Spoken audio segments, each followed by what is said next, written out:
រិញ្ញាជីវិតស៊ូដល់ពុកម៉ែបងប្អូនទាំងអស់ដែលតែងតែតាមដានវីដេអូរបស់ខ្ញុំបាទថ្ងៃនេះខ្ញុំនឹងបញ្ចេញសកម្មភាព slow សម្លងមជូរនៅព្រៃម្ដងមើលតើមានរសជាតិយ៉ាងណាដែរ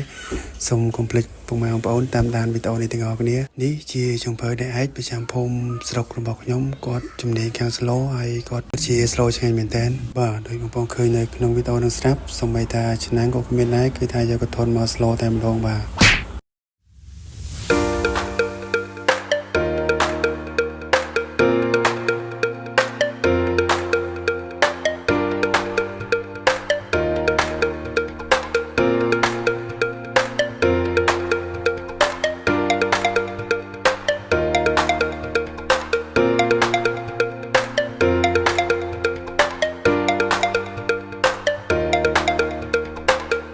ពេលនេះសម្លមជូរត្រីស្រែរបស់យើងបានឆ្អិនហើយក៏រៀបចំដូរទៅកន្លែងហូបជុំគ្នានៅចំការស្វាយហើយនេះជាមូលហេតុដែលខ្ញុំមិនស្លដាក់ឆ្នាំងព្រោះគ្នាខ្ញុំច្រើនអញ្ចឹងមានតែស្លដាក់កធុនតែម្ដងបាទហើយវីដេអូខ្ញុំមានតែប៉ុណ្្នឹងទេជួបគ្នាវីដេអូក្រោយបាយបាយ